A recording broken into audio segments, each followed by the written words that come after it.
Alright, the League fans. Welcome to a Week 6 matchup of the PMA LCS. Here we have Team Forskin will be taking on 7 Shades of Greg.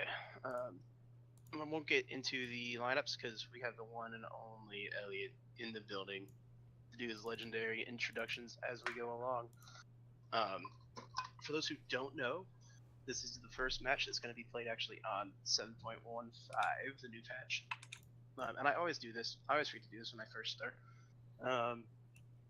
I'm Eric Gaffier, Just Cute, joined with Frank, DG Mad Hatter, Caputo, and Chris. This is Lugo. Not quite as redundant as Mike Young, but pretty close. What's up, guys? What's up? It's fun to be here. Excited to see these games tonight. For sure. So before we get into where pick bands are at, I know it's gonna be coming through on the screen. But before we talk through it, I wanted to get y'all's thoughts. What in your mind, in your opinion, is the biggest change about patch 7.15 that we might see? It's your funeral. Frank, you got anything? I'd like to say for this patch, maybe being the traditional mid laner that I am, I think that the Lux buffs are going to be really strong. I think it's going to bring Lux back into the meta. They're bringing back the W ability that let her shield go out, and then apply shield, and then double the shield as it comes back. As long as it hits an ally. Yes, as long as it hits the ally on the first time. But I think with that and the cooldowns, I believe it's her Q at early ranks.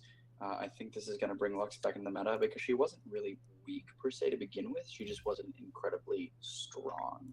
I feel you. Chris, any thoughts? What's the biggest change in your opinion on that patch? Well, just one that I personally like is the echo changes. They're not particularly. Of course you do. Yeah, echo main. They're not particularly increasing his damage. All they're doing is lowering his Q or lowering his E cooldown. And so what that does is it allows echo players who really know how to go in and go out safely to do that more often. And so it increases his one, outplay potential, and two, just game making ability, so that very much in team fights he's very reliant on throwing out his W, so his E is really not going to affect his team fighting as much, other than he can kite in and out faster and more often. Well, since neither of y'all touched it, I think ultimately the biggest change, and I'm going to touch it because I see it's already been locked in for this match, is that Urgot rework. If you have been sleeping under a rock and you didn't know that Urgot was getting reworked, that happened today. The champion, it has CC now, it has a dash now, and we're going to get to see it showcased to talk about it plenty, so I won't take up too much time. We already got some bans and picks rolling in. We see Team Forskin has banned out the Yorick from Syato, the Alistair from Gert, and the Lucian from Opie, all very targeted bans. And then we see a Zed, Leona, and Ahri bans, actually. Not that I've seen JR play Ahri a lot, but I know he's really strong on assassins. And he's on an assassin that can also provide wave clear in the mid game. It can be a lot safer for team comps. And then pick wise, actually, we're seeing the Galio for Fish Baby Bot. He's played that a lot, really comfortable on the champion. We also have Sir Everett's, who's subbing, taken in the hacker room in the jungle, pretty good champ for him. Some Orianna picked up, and yes, we see the Urgot for Syato. That's going to be a fun pick to look out for. What else we got rolling in? I'm talking a lot. Y'all should be talking too. So what I like to see is they banned. I'm surprised they banned out Xerath, to be honest. I don't see JWare playing on that very much. So I'm just a bit surprised that they banned that out. Well, I know that there were the buffs to the Xerath on the patch, so maybe it's just a respect. We don't want this champion to potentially be overtuned and ruin this match for us. Yeah, that's true. Trying to see. So no, the date night's not going to happen because Zaya was picked for the date night. So date night is actually when Zaya and Rakan are on the same team. It's date night. I like it. So date night's not happening. It's going to be a Lobos Coral in the bot lane, and we're gonna actually see the Cho'Gath, which I honestly think is really broken right now, really strong. I really like team what is it? Seven Shades of Greg's team comp. They have a pretty well-rounded team in my opinion. They have an incredible amount of frontline for that for Opie to just really pump out that Caitlyn damage late game. Yeah, and I've played against Opie's Caitlyn, and he's strong on it. He's really good. Yeah. Good at getting the farm and getting to the Caitlyn Heaven, which is that 3-item spike, the IE, the shit, the rapid fire. But without further ado, I believe it's now time for the one and only Elliot, the Madman Russo. I only say the Madman because I don't know how to say his summoner name. To hit us with them sick intros. All right, Madman apparently is here. And to get us started off, we will start with Team Foreskin in the top lane. He's okay with sloppy seconds. It's Fish Baby Bot on Galio. In the jungle, he's a grief counselor who was recently replaced by an MP3 file. It is Sir Everett Sakura. In the mid lane, he is a white trash goat whisperer. It is J-Rar on Oriana. As ADC, his favorite pastime is bestiality. It is Psycho Boy 92 on Zaya. As support, an inappropriate tree hugger. It is Fleeing Panda on Morgana. And for Seven Shades of Greg in the top lane, he's crowning. Get the camera. It's Sayato with Urgot. In the jungle, he's a SWF seeing MS unshaven BBBW that likes FF, S&M, and long walks on the beach. It is Django Unchained on Sejuani. In mid lane, maker of the salt and vinegar beef curtain. I can't do this one. In the mid lane, maker of the salt and vinegar beef curtain jerky. Super huggy on Cho'Gath. As ADC, he goes by the nickname Golden Shower Boy. It is Opie on Caitlyn. Oh my gosh. As support, an amateur wrestler with the signature move, the butt floss toss. It is Gert on Rakan. The butt floss toss. When Elliot cracks himself up, I love it. Hey, man, I'm like, it's just a hard one to say. Maker of the salt and vinegar beef curtain jerky. All right, so there are your lineups. There's what they're playing. And I lost my train of thought. The one thing I will say with this Cho'Gath that got picked up was there were some nerfs to it. They weren't necessarily huge, but it nerfs some of the damage on his E. Which, to be fair, the E wasn't necessarily the main source of the damage. It still dealt plenty of damage. But your Cho'Gath, you're looking to just hit your ult on champions as many times as you can. So that's not really going to take away too much from the overall gameplay of it. I don't know if Super Hoagie is going to be building mostly AP, or if he's going to go maybe like Rod of Ages into tank, or if he's going to just go straight tank. I'm not sure. But I'll be interested to see how he plays that. Yeah. I'm really excited to see the new Urgot playthrough. I actually haven't. Yes. I haven't seen any gameplay with him, to be honest. All I saw was the champion reveal, and I actually really don't know how well he's gonna fit into this meta. But I'm excited to see Sayato bring him out.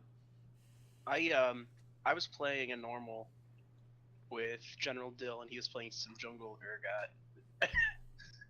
Just anytime you see the ult actually kill somebody, it's just so like dramatic, and I love that. I don't know. I love the thematic that it's stuck to with it, and I think it could really provide some really interesting not only gameplay, but I think one of the interesting things to look for in this game, I personally think that team. What is the name of JR's team again? Foreskin.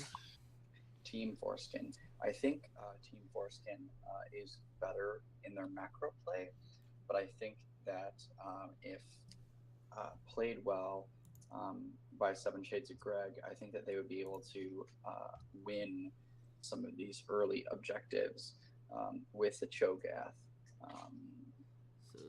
ability. It just depends on how they rotate that Cho'Gath. Trying to see why this isn't loading. Sorry. It'll load in a second. It always takes a little while. There are two interactions that I really want to see happen this game, and it's solely from like they kind of look boogie when they happen. But one thing that I found out about Galio, if Galio gets his Justice Punch, his knockup, onto a champion that's dashing towards him, the knockup is like really freaking high.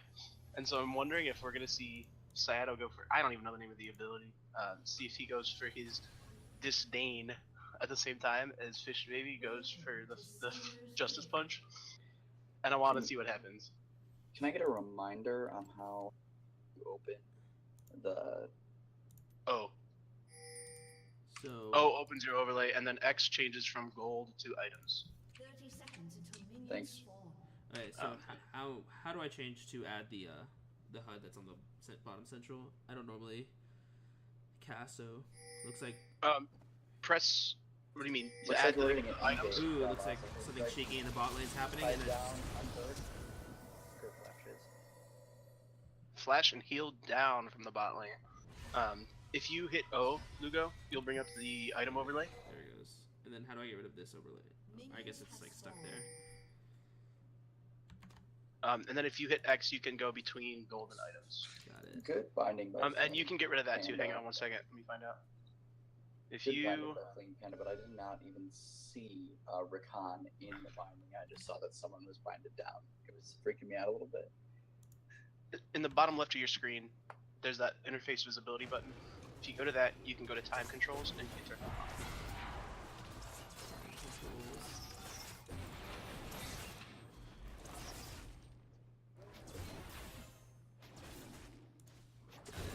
Cool. So otherwise, other than that, fairly standard level ones. Not actually the strongest lease being given to Jingo. Has the blue buff to still have quite a bit of health.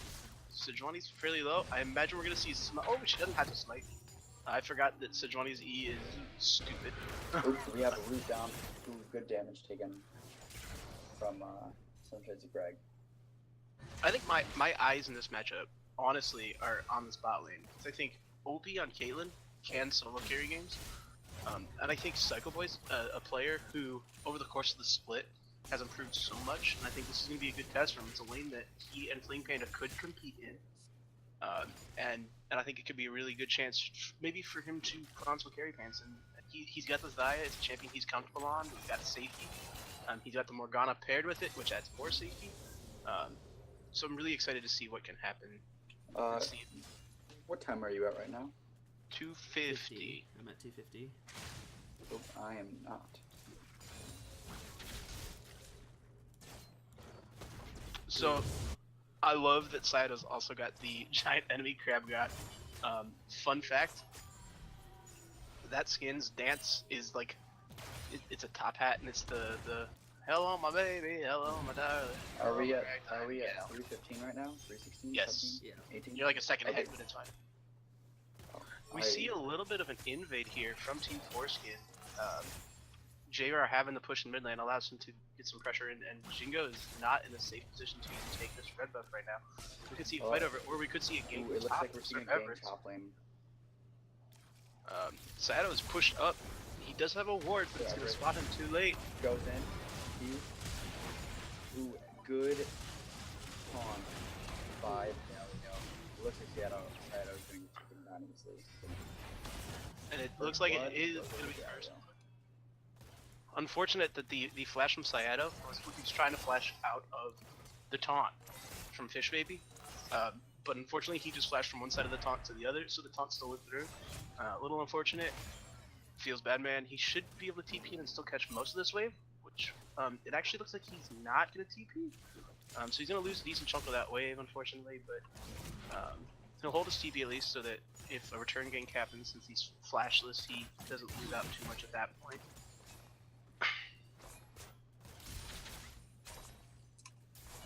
Good early pressure out of the jungle for Servets. Servets played last split. He's subbing right now. He played last split for Team Vi. And actually proved to be a very solid rock out of the jungle for what wound up being a semi-finalist in the split with alongside General Dylan and Frontlash, and was really just a good role player, and I can see him kind of doing well to mesh in with the team and just fill the role that he needs to as a sub. So I think it was a good pickup. I know it was a really late minute addition. I'm not sure what happened to Silent Taco. Might have been internet troubles. I'm not sure. So. Well, if you remember, it was supposed to be Clumsy Chocolo, and right. Chocolo was having the internet troubles. I don't know why Silent Taco wasn't able to play though. That's all I'm saying. Farm generally pretty even across the board, actually. Yeah, very impressed with Super Heavy here. Oh yeah. Keeping up with JR on this show. And Oriana's not easy to play into on almost anything, especially if you're melee. But the sustain from Shogat's passive, which I unfortunately, even though I played champion, don't know the name of Carnivore. Now I do.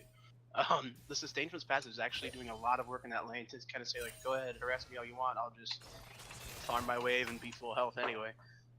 Not a bad potential counter pick actually into the Oriana. Something that it's tough to deal damage to Cho'Gath that sticks in lane. A little surprised with the Doran Shield.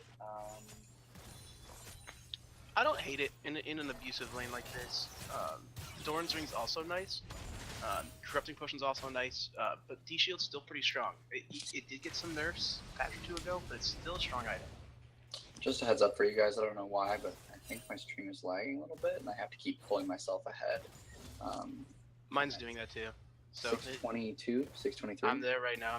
I'll just make sure I keep fast forwarding every once in a while. Yeah, I keep fast forwarding as well. I just keep getting a stop for 3 or 4 seconds, and then continuing on. Just make sure do you think it's on my end? It happens everywhere. It's nothing to do with you. I don't think so, because it has nothing to do specifically with the stream, more of us being in this game right now. I think spectator client's just a little bit laggy lately. Honestly, It could happened to be me on the new Split. patch. It was happening even on like 7.14, 7.13. So we have really good deep vision early. Actually, I'm curious what that is. I can't find out. Presumably, probably Sir Everett's, but I could see JR having walked up there and put it there. It's gonna. There's nothing on that side of the jungle right now for them to get, so I could see like when those camps spawn. They're gonna know that they're going up there. On Caitlyn, but we're That's a really late black shield. That's the one unfortunate thing with Fleeing Panda on this Morgana is it's a solid champ form. It's just not as comfortable as some of his other picks, even like his Janna. And sometimes the black shields are a little late, and it's all about reaction times in that situation. That was a great recovery by Gert to dive in, and they ended up winning the trade because of Gert right there. Otherwise, OP would have been really low. I don't know that I've actually ever seen Gert play Rakan until right now. I know it's something he plays, because he plays like everything. This man has, I guess, like level 6 or level 5 Jarvan. He just played Jarvan support for like 2 weeks for no reason. So I mean,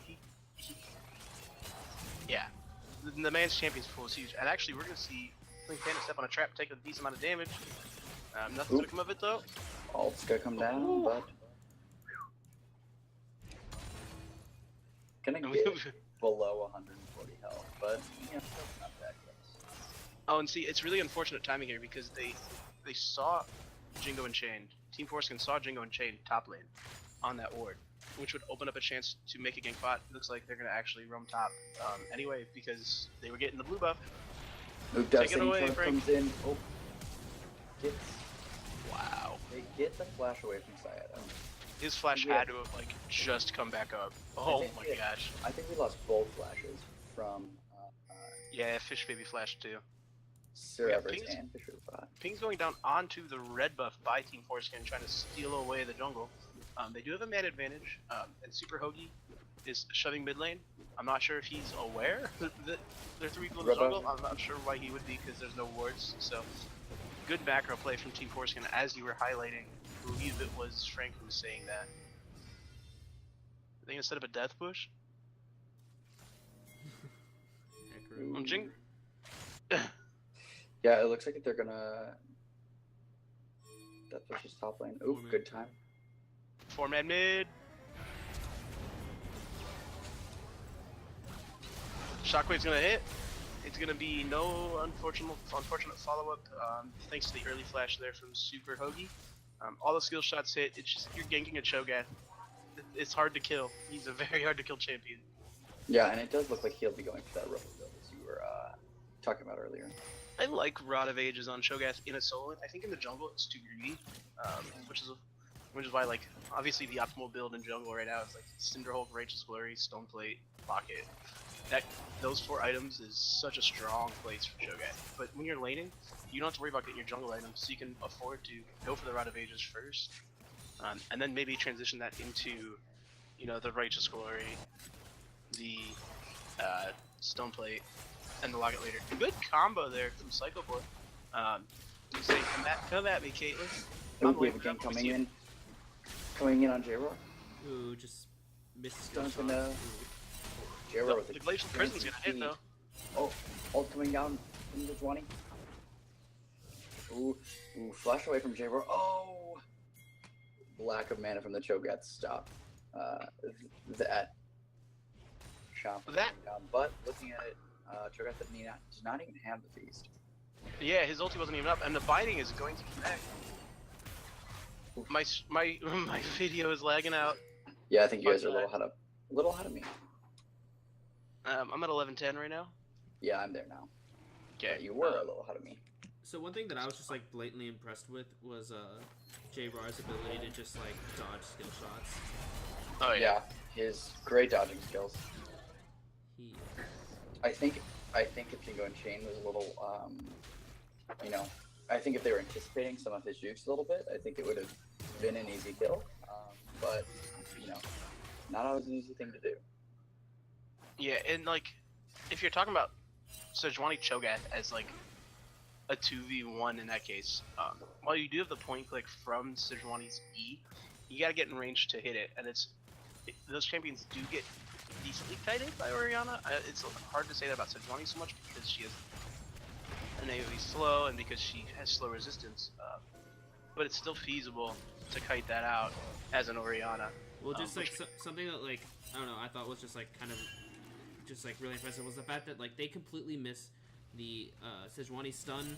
The Cho'Gath completely missed the silence by a long Right. shot. And then Which is really nice to have, Bring a right? fight coming in the top lane right now. And a fight, Oop, bot lane. And a fight bot lane. We go look at his bot lane. Ooh, just wait, let's see. I'll watch top lane. I'll tell you what happens. Meanwhile, we're gonna something down J-Roar knockout. And they're gonna get J-Roar easy.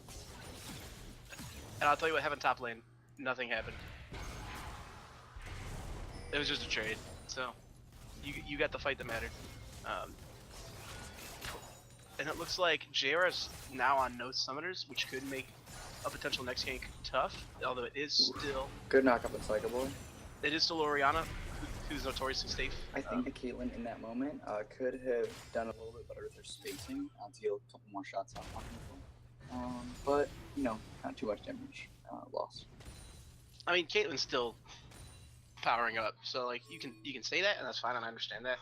But like this is still a point in the game where Caitlyn's like testing the waters. She can't just walk up to whoever she wants to auto attack yet, because she doesn't even have IE done. So give her another 20 minutes and 2.5, 3 items. I'm not saying she was out. I was Yeah. just talking specifically at that moment. She was close Yeah, enough to be attacking and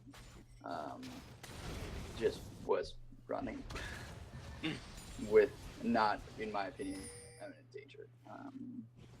Unless she got caught by the Well, one thing that I don't think casters in this league always touch on is lane like priority and lane pressure, because we talk about CS a lot. And we talk about like kills, deaths, and how much damage they're doing, but we don't necessarily talk about pressure and their ability to roam. And right now, what I'm seeing, especially in this top lane, Sayato has a lot of pressure. The wave clear from the shotgun knees of Urgot, on top of the fact that Urgot. Go ahead. Vine comes down onto Gur. Gur taking a lot of damage, being half health. Meanwhile, Bingo and Chain super hokey on J-Roar. But with that blue buff, Shockwave hits. Shockwave coming down. Is this gonna be a kill? Applying a lot of damage. They easily take down J-Roar, but they're going to continue to chase on the super hokey. Ooh, flash ult from Fling Panda with an exhaust. Gert's here though. Gert and Opie are here. Ooh, but Gert will not be able to save. Ultimately, it's gonna be a kill advantage over the T4S Game, but they're not gonna be able to really transition that into anything unless they can get more kills here. It looks like they're gonna try and turn this into the Cloud Drake, which would make this work, because that gets them an objective for the kills. Meanwhile, Sayato got a good push top lane. Yeah.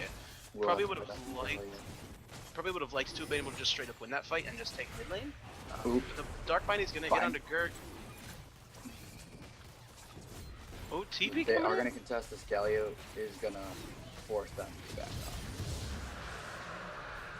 You know, I don't think that the Galio TP was necessary to secure them that dragon. I think that if they just had Fleeing Panda get up in their face a little bit, I think they would have backed off. The thing about the reason why he was forced to teleport mainly was because they didn't have vision of Sejuani. They didn't know whether, like, we obviously saw that Sejuani was top lane, or real quick as this fight disperses.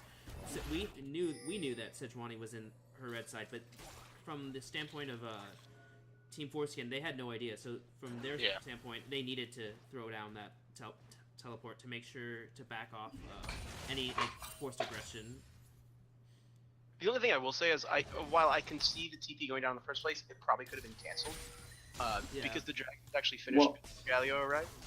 Well, the other thing is too is that they had JR right behind, like just past red buff as the TP was happening. So it's they would have. I'm gonna have to stop you there because we got potential action coming in at blue buff. Actually, never mind. You can keep going because nothing happened. They're gonna back off. Nothing happened as you were.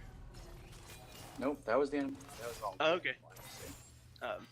Back to what I was talking about a little bit with like pressure and lane priority.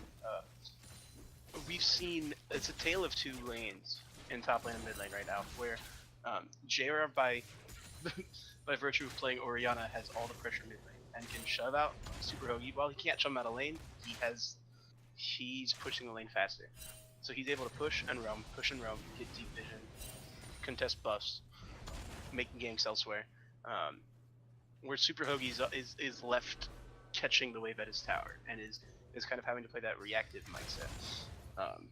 And so we see JR really abusing that and really getting out onto the map instead of just staying isolated in mid lane. I will say that though that Super ahead in gold by about 200 gold on JR right now. Yeah, and I mean that's the price you pay if you're going to play a roaming style as a mid laner, is you might end up being down a little bit in gold, but the rest of your Looks like we're having a fight happen between Sir Everett and Jingo, and Change Stun comes down. Good rupture. Back in on incredible rupture by Super. Yeah, that was a clutch rupture to keep JR from entering that fight at all.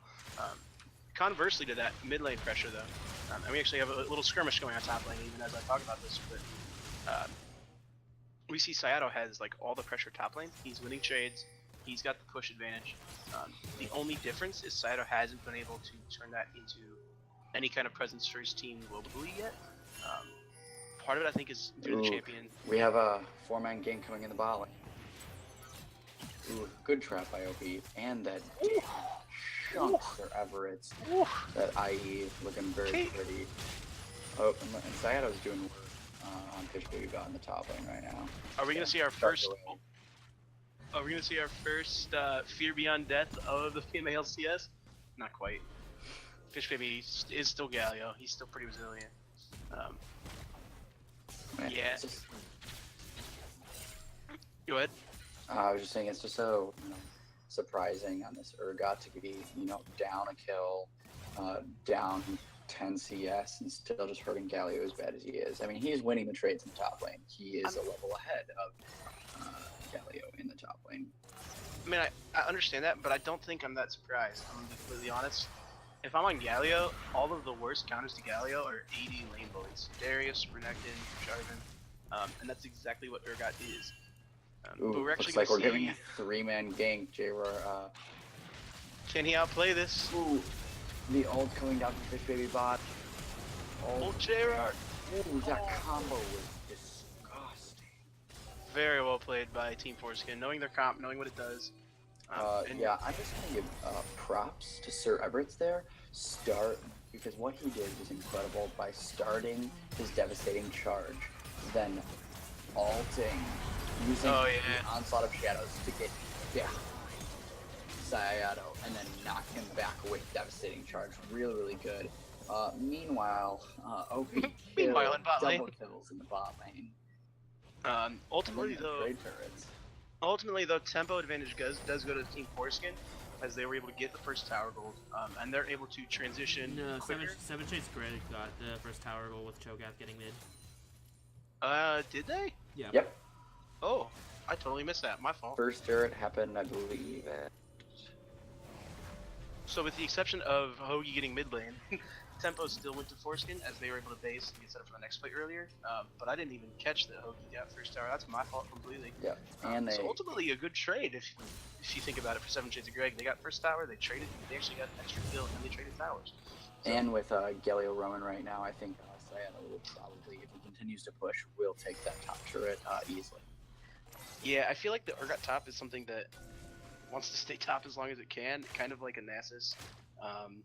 Although now I feel like Urgot has more team fight ability than Looks like seeing two people in the mid lane.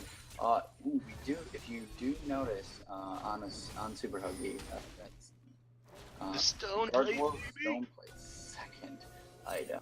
I love it. Go tanky Cho'Gath. That item's been one of my favorite Ooh, new OP. items. Looking a little caught out, but Starbucks does get caught by the train. Now we have an Infernal Drake coming we up. did get the top lane down from Both top laners have Sad. TP. I'd expect to see a pretty big 5-on-5 coming up here pretty soon, to be honest. Because neither team wants to give up this Infernal Drake for free. Sad is starting to make his way down. He might just be trying to look to get just Roam into the play. I don't know that he has a great TP ward, especially for an Urgot flank. The only really places to TP for him would be to the pit. What I'd like to see Sada do, and it looks like that's what he's doing, is just go and shove out mid and just be in the area. Top lane shoved. That tower's not going down anytime soon. Yeah, good rotations there by Sada. I really like that play. Although, they might face check this, and this could be trouble. Ooh, face check up. Shockwave comes down on a 2. Oh! This is drawing ult. Not, this is not going to be enough. We have Sayato's still alive. All the while, though, yeah, all the while the bot 7 lane, Shades of Greg pick up the dragon. the Drake, and running away. I think Super Huggy will die. So we see a 2-for-1 death trade, but Infernal Drake going over to the side of 7 Shades of Grey. Can Opie and Gert protect this mid lane tower? I don't think they can. I don't think they can either. I wonder who made the call there to continue on the dragon, because Well, I'm gonna take a wild guess here.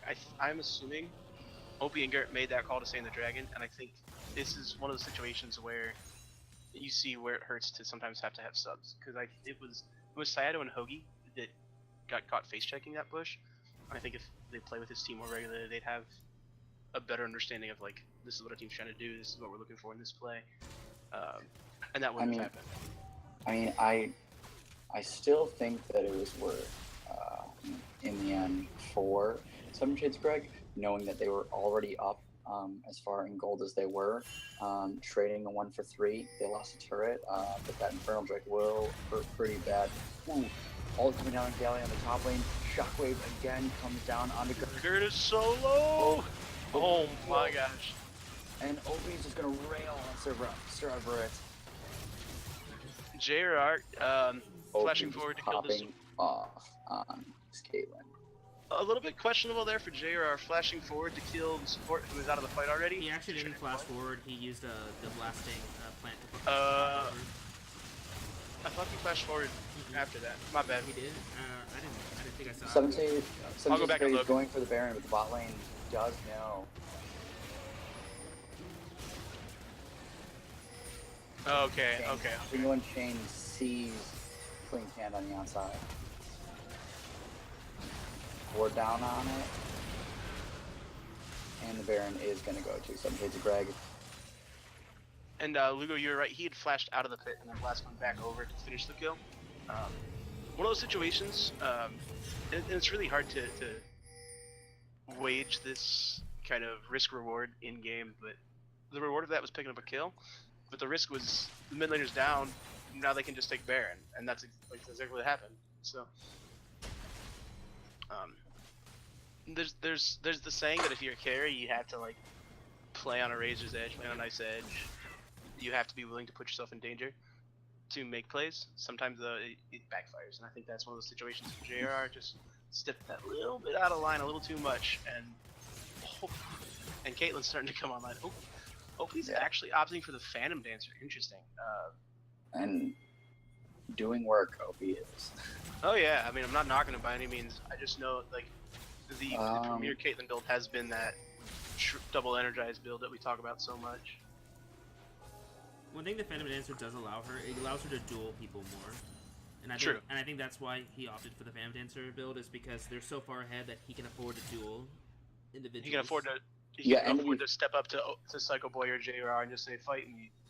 Yeah, and to be fair, you're getting some damage from the mid laner, but not as much. The carry potential is really coming, I think, from Sayato and OP. More from OP. Yeah, I don't disagree. I think that's part of the thing about, like, Cho'Gath mid, especially if you're not building full damage, is its damage isn't going to be the strongest through the mid and late game. You'll still be able to one-shot an AD carry, but past that, you're a tank. Currently happening in top lane. I think we thought you're seeing a little damage. Sir Everett's devastating charge coming in onto Sayato. Is he gonna turn this? Full ult coming down. Oh, but Sir Everett's is taking too much damage, and they opt to back away. We already can see the strength of the Urgot. The new Urgot's gonna be so dumb. He already is. Like, oh my gosh. Oof. I really also just appreciate the play style of Sir Everett. Just really good work. Really knows that champion well, using the ultimate and the E. Mid lane, Super Huggy and Jingle and Chain will take this turret easy. Meanwhile, in the bot lane, OP and Gert will take that turret easily as well. A good strong 1-2-2, not necessarily a split we talk about very often in League. But it's actually, I think, the best allocation of the resources. Hoagie and Jingo are pretty much untouchable right now in that mid lane, which I think is smart. And now they're going to swap this, make it a 1-1-3. I think really good macro play here. This is the one thing I'm going to touch on about Seven Shades of Grey. We played them last week, and they had a similar comp to this, where they had two really, really beefy frontliners, and then Caitlyn. And it got to, like, the mid to late game, and all they really did was just group as 5. I'm not saying it's a bad thing. It's a legitimate strat on this split, but we're seeing a very significant difference this game as opposed to that, where they're playing the map. They're having pressure in all 3 lanes at one time. I think this is it's incredible to see. I think they're playing macro-wise leaps and bounds above where they were at last week, and they weren't bad last week. Like, props to them. They're playing some really good macro play this game. Yeah, and that's one thing that I think it's just so underrated about this team, is that they don't have, like, these star shining players. I think that you would say for the league, when people think about, like, oh my gosh, who's amazing, it's not Dylan, it's not Lugo, it's not any of these crazy mid laners, but they have such great team play. Yes. And they have such great macro play that I think what makes this team so dangerous and so easily underground. Also, hold up. Urgot takes pink ward so fast with his W. I just saw that. He just hits W and the ward is gone in, like, a second. Ooh, that's so dumb. Why is this champion a thing? Dylan, what have you done? I'm not really sure how I feel about the double righteous glory. I love it, dude. I freaking love it. I just don't think it's a great item on Cho'Gath. Oh, what? I think it's a good item on Sejuani.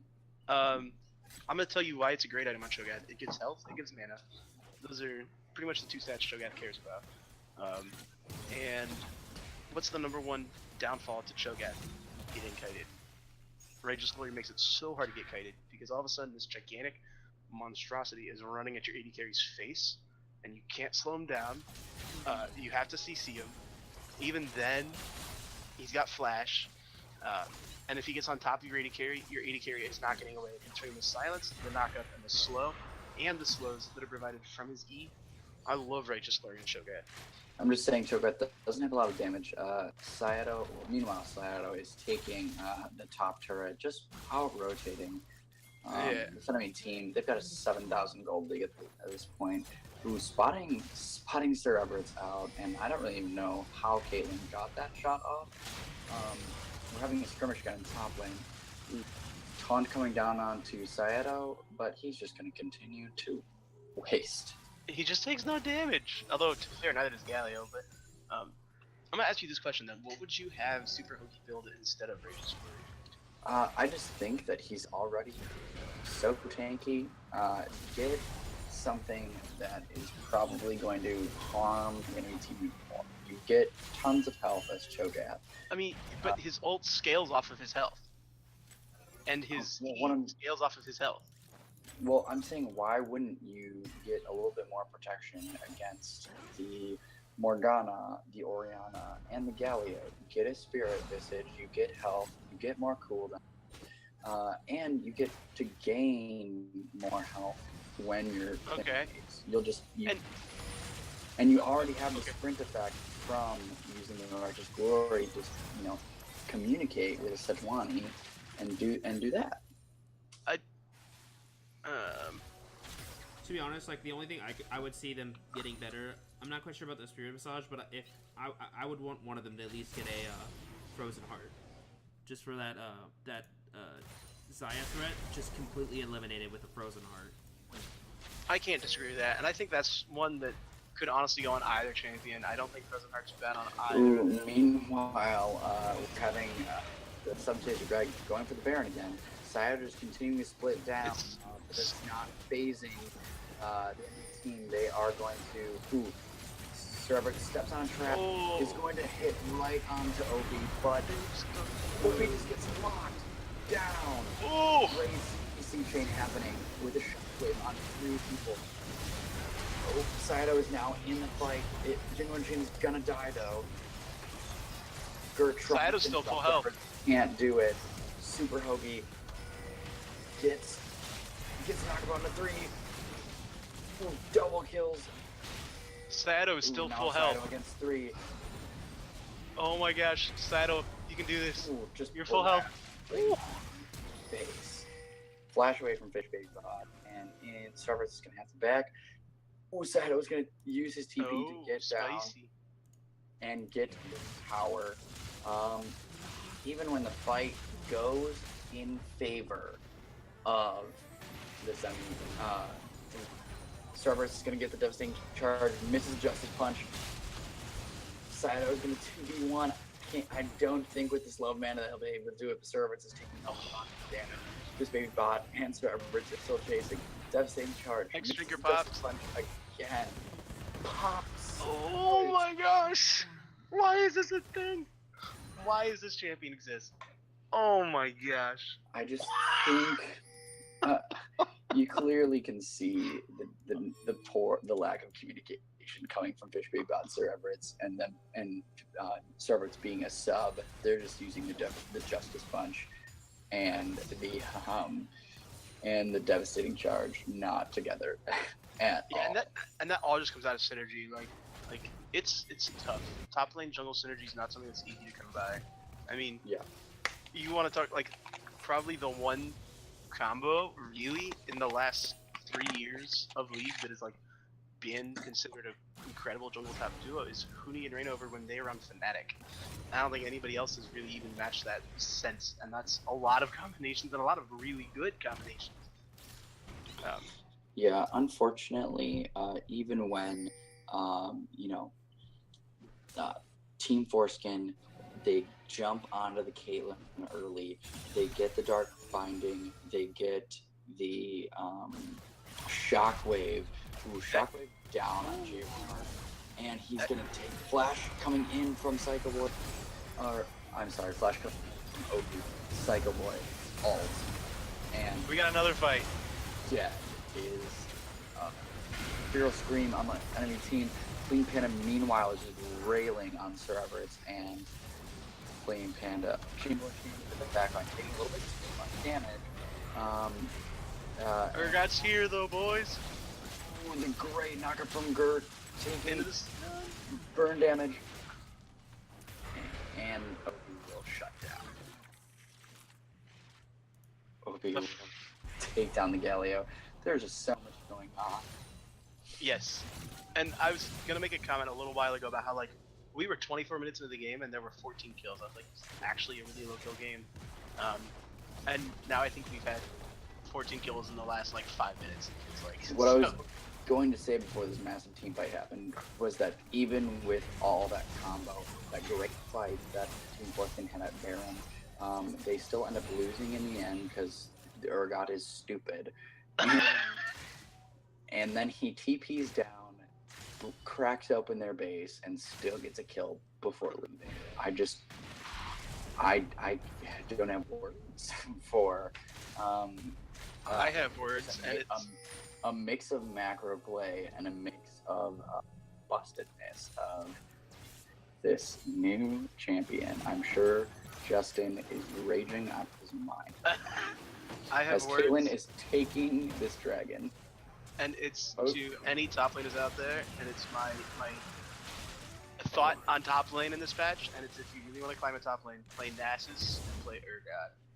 Because oh Smite from Sir my Everett gosh. steals the scuttle as they dance at each other. Oh, Sayada's like, let me just solo this. Oh, I think he was just trying to clear the ward, and then he auto the bear.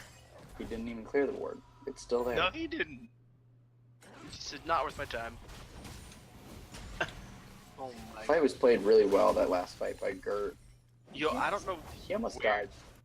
I don't know where Jingo and Shane came from, but he had a ridiculous flank on that fight. Like, that fight was going down, and then all of a sudden, here comes Sejuani straight onto JR and Psycho Boy, which are his 2 priority targets to get into. Like, good quality pathing, actually. Pathing's a funny word to talk about in jungle, because it's like, everything's about pathing in jungle, obviously, but that was incredible by Jingo and Shane to just be where you need to be, when you need to be there, and make it happen.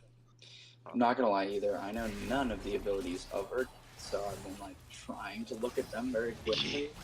But I didn't know any of his abilities so before the rework, let alone after. yeah, Lugo, actually, you've been quiet. What's on your mind? Sorry. No, you're good. So just like something like what separates these two teams, in my opinion, is just like the bot lane.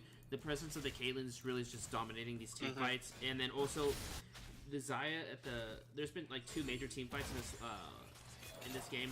That was one fought at the Baron, and Ooh, back shot to right now. down. Oh, the combo is back. Oh, Double kill. but the bot lane, Shades of Greg is now dead. Opie and Gert. And that's what Team Forsen's gonna have to do to get back into this game. They're gonna have to use their ability to move quickly. The Galio right into the Hecarim movement with the boosted Orianna movement.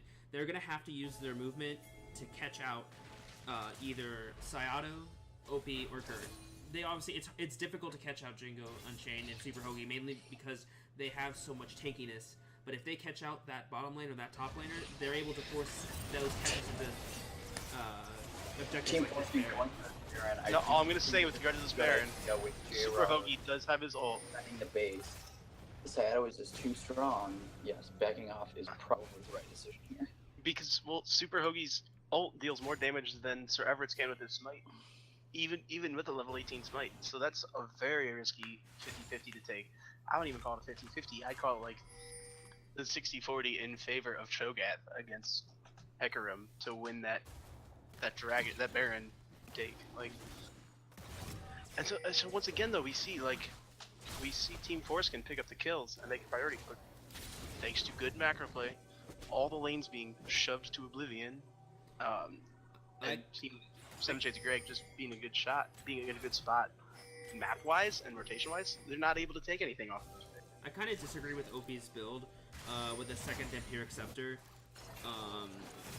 He needs another crit item, and he kind of needs to get rid of the Bloodthirster and get a Merc Scepter. Mainly, he needed a Merc Scepter a while ago just to like prevent him getting caught out, so that if he gets feared, he can QSS and immediately flash out of it. He cannot be getting caught at this point of the game. I don't disagree. I agree too. I don't think it's Bloodthirster that idea, but I think that the Van Scepter needs to go because I think his thought is trying to live, but he's not. You know, sustain over time is doing fine for him. He's just getting blown up. This Baron's gonna be gone. Ulti in from Cerberus, but The smite's early. Kogoth Oh, and he just two-shots Zaya. huge whiff from the Sedgwick, but it doesn't matter. 5-man knockout from Fish Baby Bot. But it doesn't matter as clean. That's gonna be game. That's gonna be game. 5-man hero's entrance from Fish Baby Bot. That's not gonna mean anything. Yeah, well, Feels bad, man.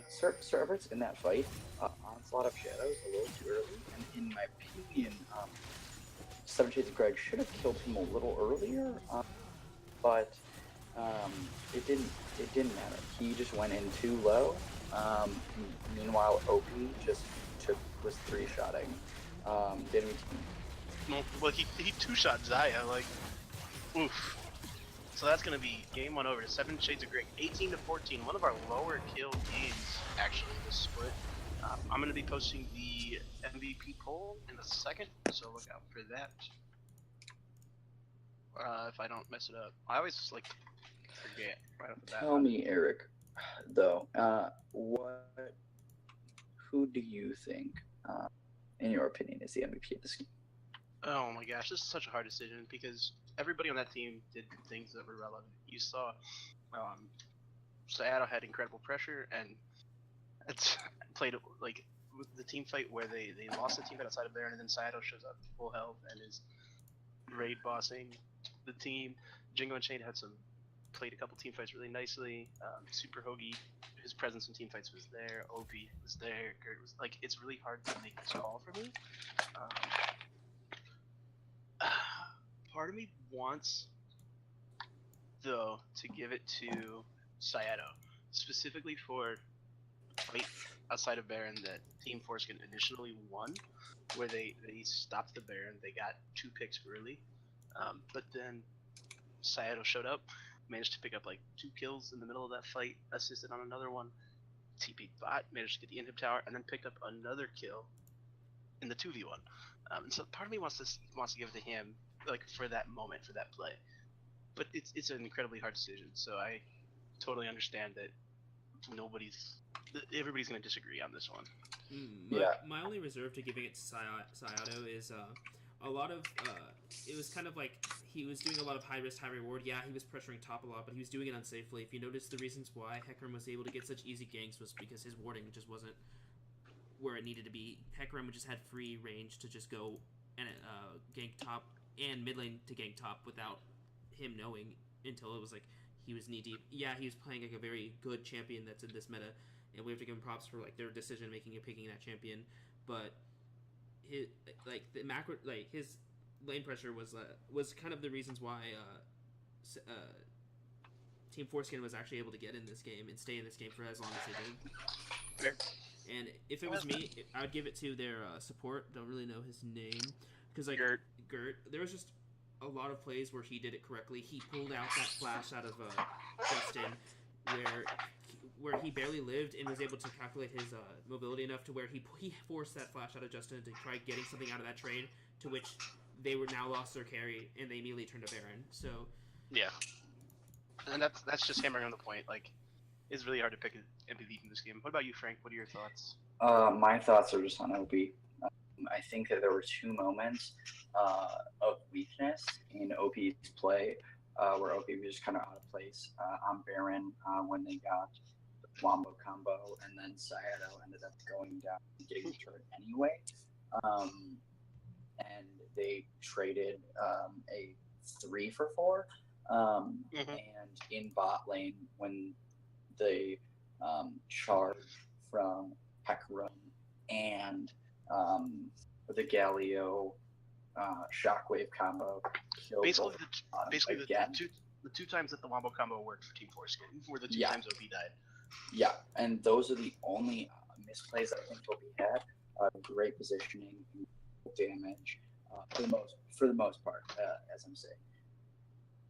So, and I think that as a great point that Lugo made earlier is that the bot lane difference is really what was the difference, I think, between these 2 teams. Because all Hoagie had to do was hold his own against JR. Sayato was winning the top battle. And I think Sir Everett's and Jingo and Ching both did great work in that game. And so it would have to be one of the bot lane people. My vote will be Throw. Fair enough. And so the casters desk kind of split, but again, don't let this take anything away from Super Hoagie or Jingo and Chained. They both also played very well. So, good game, and we are going to be back in a jiffy for game 2. Yeah. So gonna switch this. go grab your drinks and popcorn and meet us back here.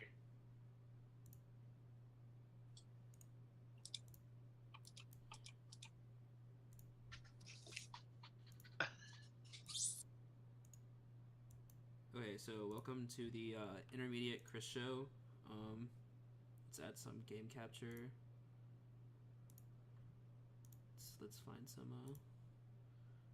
What do we want? Image. Okay, so as we get into the next game, just so that no one's bored, let's add something. Let's turn some music on. The second game's starting.